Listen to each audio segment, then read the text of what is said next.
Good morning. Then today we are going to environmental studies having lecture in unit second. Unit second is energy resources. तर energy resources हे unit second आपण start केलं होतं. त्यामध्ये आतापर्यंत लेक्चरमध्ये कोणकोणते पॉईंट्स बघितले बघा.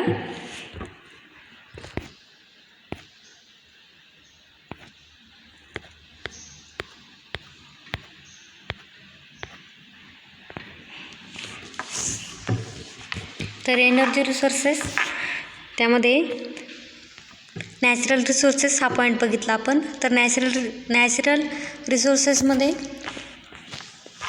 Forest resources, water resources, mineral resources, food resources, energy resources and land resources असे जे काही टाईप्स आहे नॅचरल रिसोर्सेसचे ते आपण लास्ट लेक्चरमध्ये स्टडी केलेत बघा.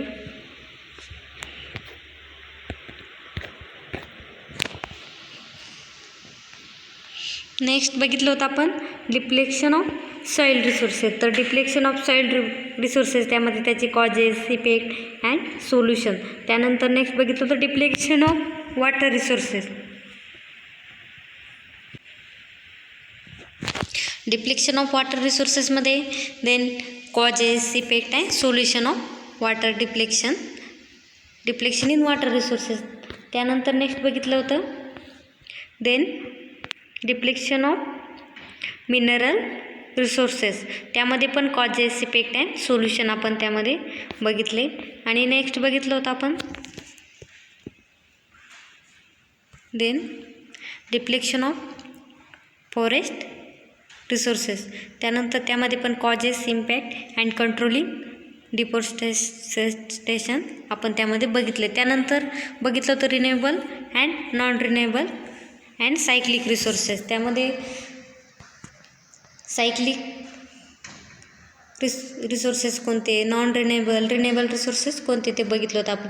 तर नॉन रिन्युएबल सोर्सेसमध्ये बघितलं होतं त्यामध्ये wood, coal, coke, crude oil and derived component हे काही यूज केले जाते त्यामध्ये non renewable sources. And cyclic energy रिसोर्सेसमध्ये त्याचे causes and effect of depletion resources आपण त्यामध्ये स्टडी केले. आणि लास्ट लेक्चरमध्ये आपण energy from in conventional and non conventional energy आपण त्यामध्ये बघितली. त्यामध्ये नेक्स्ट बघितलं होतं then classification of sources of energy. त्यामध्ये there are 2 main types. Then primary energy sources and secondary energy sources. तर प्रायमरी एनर्जी सोर्सेसमध्ये बघितलं होतं then conventional energy and non conventional energy. Then conventional energy also known as non renewable and non conventional energy also known as renewable energy source आपण त्यामध्ये बघितले. त्यानंतर त्याचे example बघितले. कन्व्हेन्शनल एनर्जी सोर्सेसचे एक्झाम्पल बघितलं देन फॉसिल फ्युएल. पण fossil fuel म्हणजे कोणते, त्यामध्ये कोल, कोक, न्यूक्लिअर फ्युएल्स. आणि नेक्स्ट बघितलं होतं नॉन कन्व्हेन्शनल रिन्युएबल सोर्सेस त्याचं एक्झाम्पल बघितलं then solar energy, wind energy. आणि सेकंड टाईप्स बघितला आपण सोर्सेस ऑफ एनर्जीमध्ये. फर्स्ट बघितला प्रायमरी एनर्जी सोर्सेस. तर सेकंड कोणता आहे, सेकंडरी एनर्जी सोर्सेस. तर सेकंडरी एनर्जी सोर्सेसमध्ये एक्झाम्पल बघितलं petrol, gasoline then and hydrogen. अशा प्रकारे आपण क्लासिफिकेशन बघितलं कशाचं, सोर्सेस ऑफ एनर्जी. त्यानंतर conventional energy and non conventional energy त्या दोन्हीमधील डिफरन्स बघितला. तर त्यामध्ये 7 टाईप्स बघितले कशाचे, conventional energy and non conventional energy.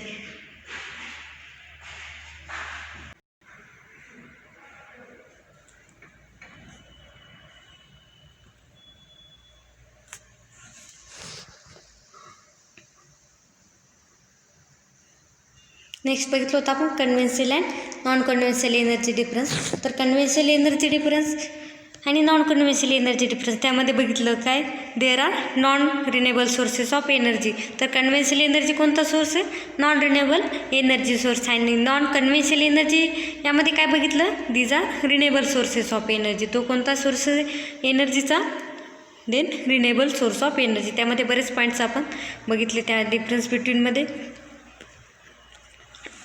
त्यानंतर नेक्स्ट आजच्या लेक्चरमध्ये आपल्याला कोणता पॉईंट बघायचा, then present global energy use and future demands. तर presents global energy and use and futures डिमांड्समध्ये बघा. देन फर्स्टली बघूया present uses of energy resources. Then the terms energy has been known to us for the ages. Then energy has been known to the for ages. त्यामध्ये energy किती प्रमाणात use केली जाते त्यामध्ये बघा. The energy can be define as then capacity to work. तर energy कशाला म्हटलं आहे त्यांनी आपण बघतोय पॉईंट काय बघतोय present uses of then energy resources. परंतु त्यामध्ये फर्स्टली एनर्जी म्हणजे काय ते माहीत असलं पाहिजे तुम्हाला. तर एनर्जी म्हणजे काय then energy can be define as capacity to do work. Work करण्याची जी काही कॅपॅसिटी आहे त्याला काय म्हटलं जातं energy. The first law of thermodynamics and other 2 laws are well known to us which dependently explain the significance of energy for different areas. त्यामध्ये काय सांगितलं त्यांनी first law of thermodynamic use केला आहे. त्यामध्ये थर्मोडायनॅमिकचे टोटल 3 लॉज आहे त्यापैकी first law त्याने यूज केला. तर फर्स्ट लॉ काय energy can be neither created nor be destroyed but it can be converted from one from to another from. काय हा थर्मोडायनॅमिकचा फर्स्ट लॉ. त्याचं स्टेटमेंट काय energy can be neither created nor be destroyed but it can be converted from one from to another from. एनर्जीचं conversion एका फॉर्ममधून दुसऱ्या फॉर्ममध्ये करण्यासाठी त्यामध्ये जी काही एनर्जी यूज केली जाते त्याला काय म्हटलं त्यांनी फर्स्ट लॉ. तर त्यांनी काय सांगितलं then first law of thermodynamic and other 2 laws are well known to us which dependently explain the significance of energy for different areas. तर फर्स्ट लॉनुसार जी काही एक्सप्लेन केली एनर्जी आपण ती एनर्जी त्यामध्ये डिफरंट एरियामध्ये डिफरंट एनर्जी त्यामध्ये यूज केली जाते. त्यामध्ये एक्झाम्पल बघा देन ट्रान्सपोर्ट अँड कम्युनिकेशन. तर ट्रान्सपोर्ट अँड कम्युनिकेशन करण्यासाठी त्यामध्ये काय केले जाते एनर्जी यूज केली जाते. Thus in all industrial operation the inputs of energy जे must to obtain and output from industry. तर त्यांनी काय सांगितलं एनर्जीमध्ये जितक्या प्रमाणात ती आउटपुट एनर्जी जर यूज केली त्यामध्ये काय सांगितलं त्यांनी must to obtain and output from the energy. काय बघितलं आपण then present uses of energy resources. Next बघायचे then limitation of conventional sources of energy. तर limitation of conventional sources of एनर्जीमध्ये बघा first one energy is consume in various forms such as heat electricity. तर energy काय consume करते then various forms such as heat and electricity. Energy काय करते heat and इलेक्ट्रिसिटीच्या मार्फत आपल्याला एनर्जी काय केली जाते कंझ्युम केली जाते. दी energy is derived from conventional non renewable sources. तर एनर्जीपासून काय होते जे काही कन्व्हेन्शनल सोर्सेस आहे त्यालाच काय म्हटलं आपण नॉन रिन्युएबल सोर्सेस ते काय होतात फॉर्म होतात त्यापासून. Then energy derived from conventional and non renewable sources. त्यामध्ये एक्झाम्पल आहे fossil fuels in coal coke nuclear fuels. Then next limitation over the years due to rapid industrialisation and also population escalation the uses of energy has been increased. It is also known that the uses of fossil fuels as compared to other energy sources is maximum which is unsustainable. तर fossil fuels त्यामध्ये कोक nuclear fuels हे त्यामध्ये fossil fuels use केले जातात.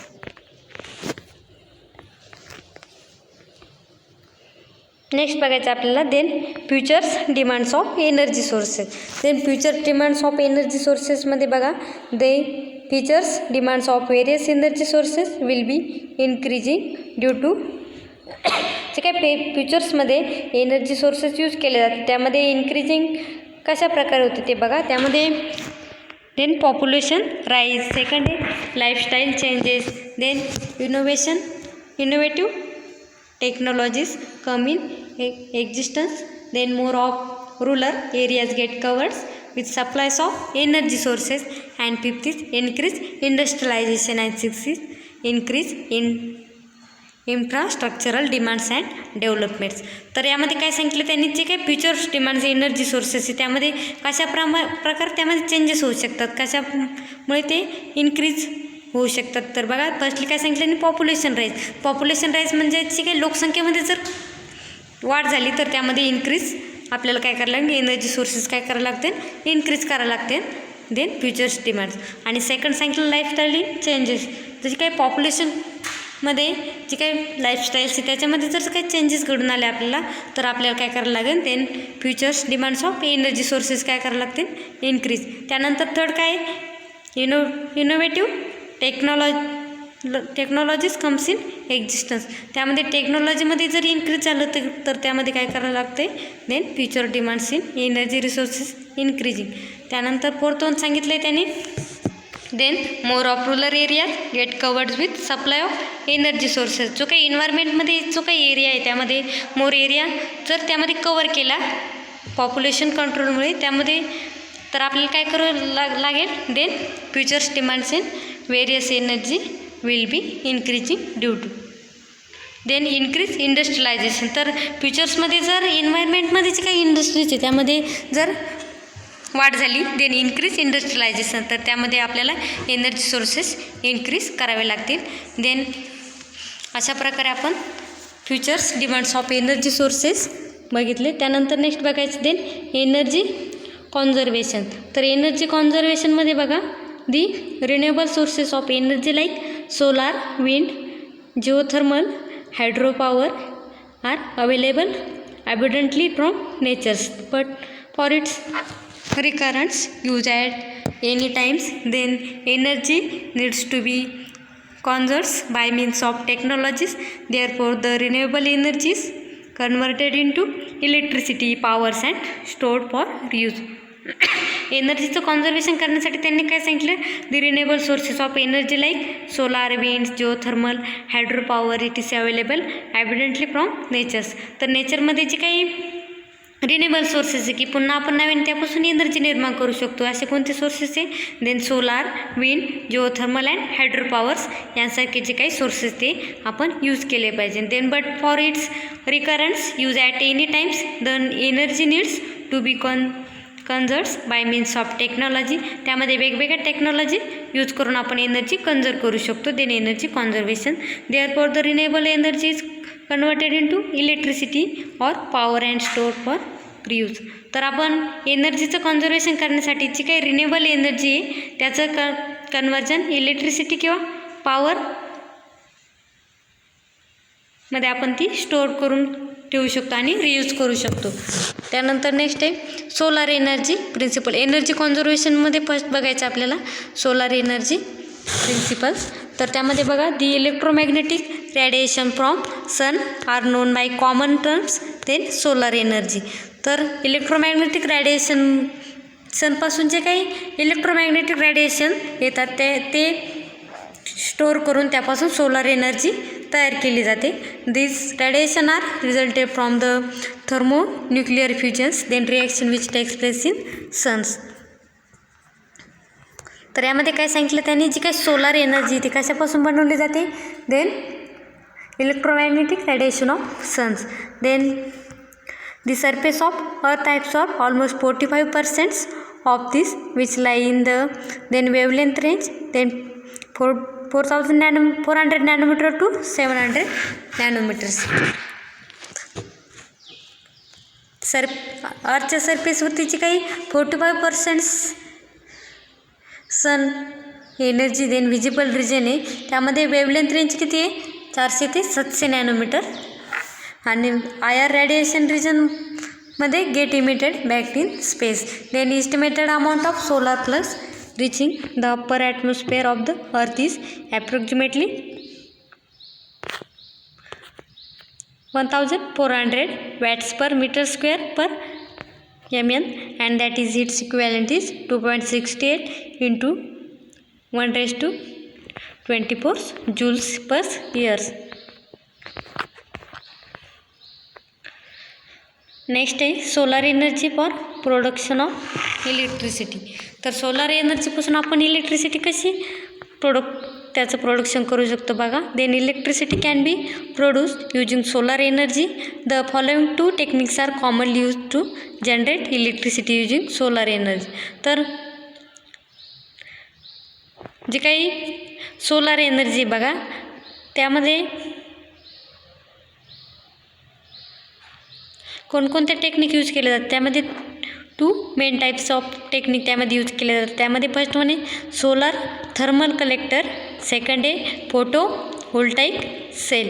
Solar thermal collector and photovoltaic cell. त्यामध्ये first one बघा solar thermal collector. It is device design to absorb heat from sunlight, hence the term thermal collector is use. तर thermal collector कशासाठी use केले जाते, तर जी काही सनपासूनची काही solar energy आहे ती कंडक्ट करण्यासाठी त्यामध्ये थर्मल कलेक्टर हे यूज केले जातात. There are different types of thermal collector.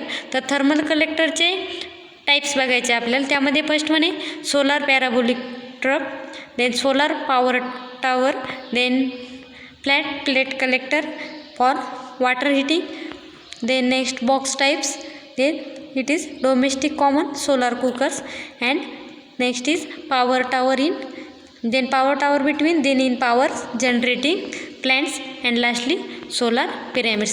तर त्यामध्ये थर्मल कलेक्टरचे आपण टाईप्स बघितले solar parabolic, solar power tower, flat plate collector, box types, domestic common solar cookers, power tower and solar pyramids. अशा प्रकारचे त्यामध्ये काय यूज केले जातात. Then solar thermal collector. त्यानंतर नेक्स्ट बघायचं आपल्याला then advantages of solar thermal collector. आपण जे काही डिफरंट टाईपचे सोलार थर्मल कलेक्टर बघितले त्याचे ॲडव्हान्टेजेस बघा. Then first one is very high temperature can be reach if sunlight is sufficient. त्यामध्ये सनपासूनचे काही टेम्परेचर आहे त्यामध्ये व्हेरी हाय टेम्परेचर त्यामध्ये स्टोअर केलं जातं देन कलेक्टरमध्ये.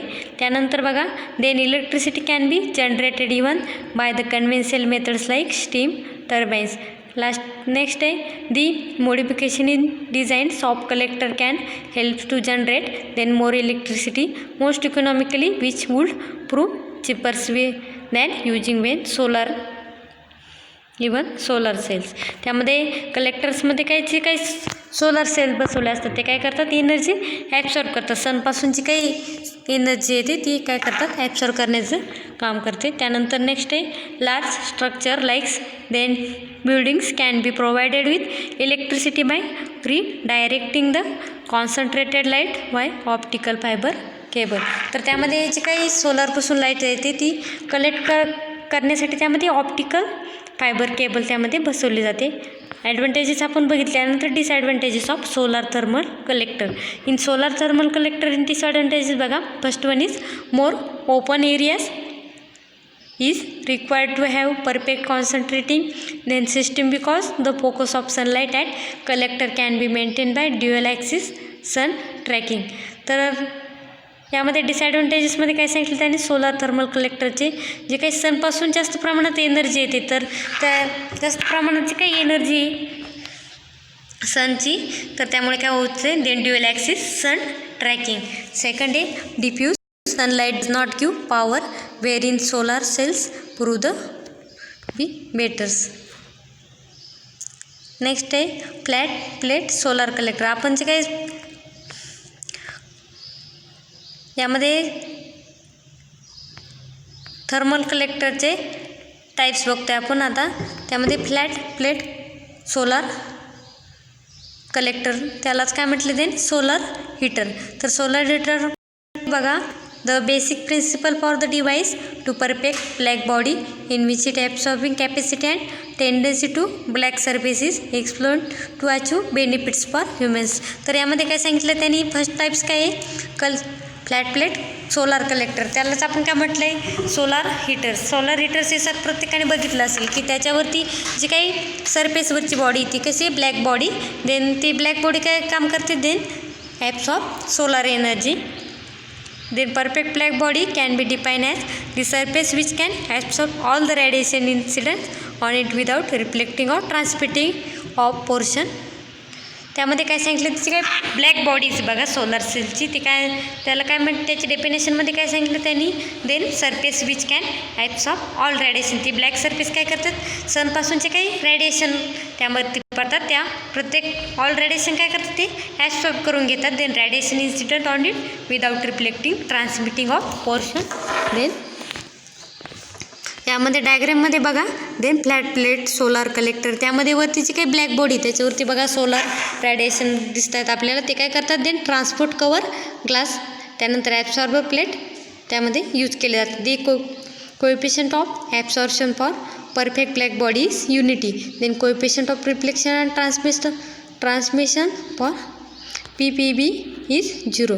तर फ्लॅट प्लेट सोलार कलेक्टर आपण डिटेल बघितलं. त्यानंतर त्याचं कन्स्ट्रक्शन अँड वर्किंग बघायचं बघा. Then it consist of black surface to absorb all radiation heat from sunlight. तर त्यामध्ये वर्किंगमध्ये काय सांगितलं त्यांनी, जे काही ब्लॅक बॉडी ती काय करते then absorb sun radiation.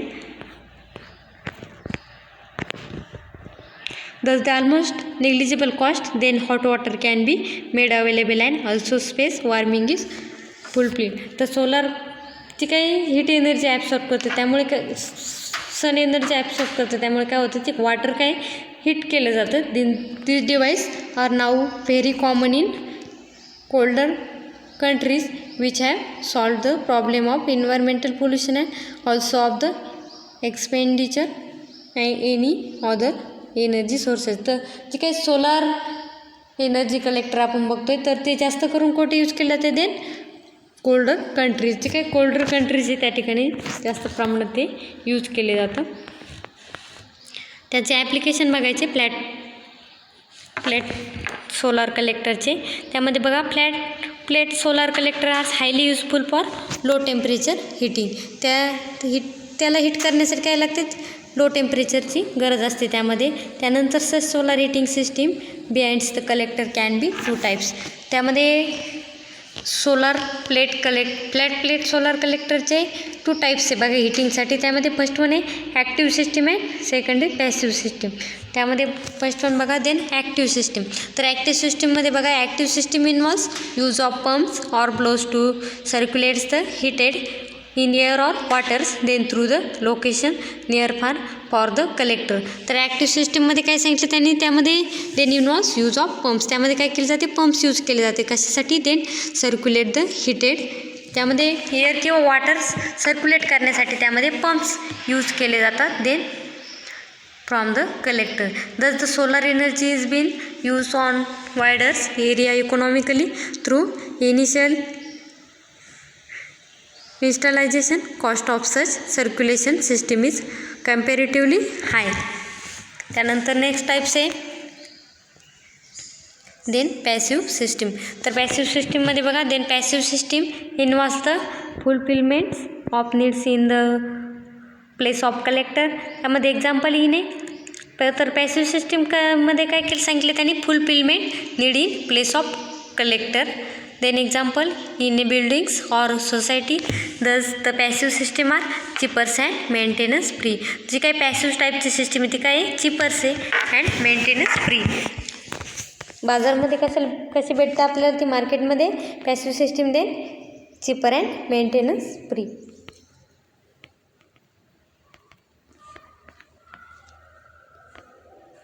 Lastly, advantages of solar energy. Then the solar energy proves to be reliable sources, clean energy which is then first one is non-polluting, second is non-hazardous waste generation, third is inexhaustible and infinitable renewable. तर advantages of solar एनर्जीमध्ये बघितलं बघा आपण. त्यामध्ये non polluting, no hazardous waste generation and inexhaustible then and infinitable renewable.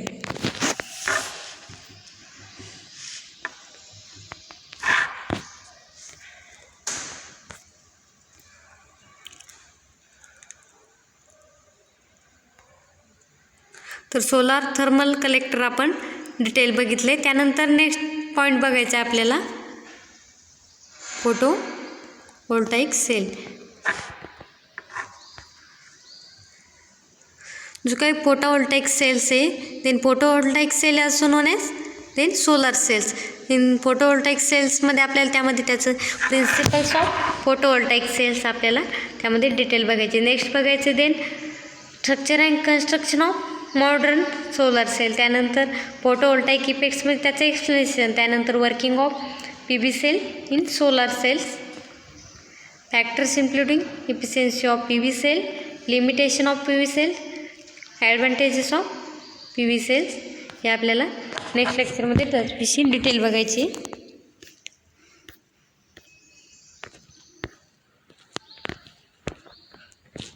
तर अशा प्रकारे आजच्या लेक्चरमध्ये आपण एनर्जी कॉन्झर्वेशन हा टाईप बघितला. तर एनर्जी कॉन्झर्वेशनमध्ये पहिली सोलार एनर्जी बघितली, त्यामध्ये सोलार एनर्जीचे प्रिन्सिपल्स.